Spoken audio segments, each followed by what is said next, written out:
Hello guys, good afternoon everyone and welcome to our Reels video for this day. And let me share the word of God from the book of Exodus chapter 20 verse 8 of King James Version. And this is the message of the Lord. Remember the Sabbath day to keep it holy. And then I'm gonna give this a title for this devotion. The title is Remember the Sabbath day to keep it holy. This is the reflection no, na nakuha ko for this day. Holy day in the biblical sense is something very particular. A day God Himself set apart for His people. Sabbath is a holy day, not a holiday.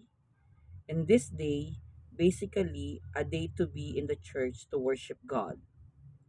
God gave us Sabbath as a gift because He loved us so much.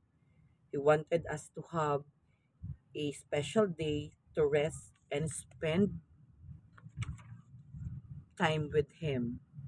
This commandment is all about restoring the proper balance to these three areas. Number one is to worship Him. Number two, to work with Him. Number three, to rest with Him. And so it is a commandment that we greatly need today. Amen. Pinapaalalahanan po tayo ng ating Panginoon na ang Sabbath is a holy day, not a holiday. This is what we called our worshiping day to the Lord. It is Sunday.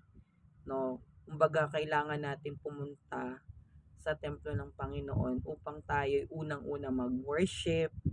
No? When we say working, magpupuri tayo sa Panginoon, sasamba tayo sa Kanya, and we need to rest. Pag sinabing rest, magpapahinga tayo sa presensya ng ating Panginoon. Kaya nga napakahalaga na every Sunday, tayo ay nasa gawain ng ating Panginoong Diyos. No matter what happen, hindi dapat natin ito isinasawalang bahala.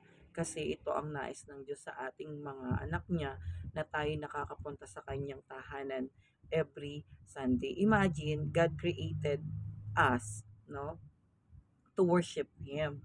Hindi naman yung mga puno, hindi naman yung mga hayop, hindi naman yung mga halaman, at hindi rin yung mga karagatan ang sasamba sa Diyos, kundi tayong mga tao na espesyal na nilikha niya.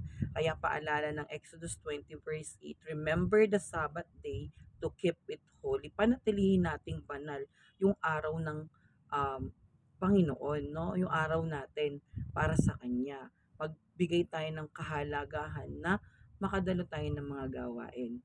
No, ito po isang paalala lamang sa ating lahat na napakahalaga na tayo dumadalo sa gawain ng Diyos. Muli, mapagpalang umaga, hapon, or gabi man, saan man dako kayo ng mundo naroroon, pagpalain nawa kayo ng ating Panginoong Diyos at lagi kayong mag-iingat, magpakatatag kayo sa anumang problema o parsubok na inyong nararanasan. Muli, have a nice day everyone!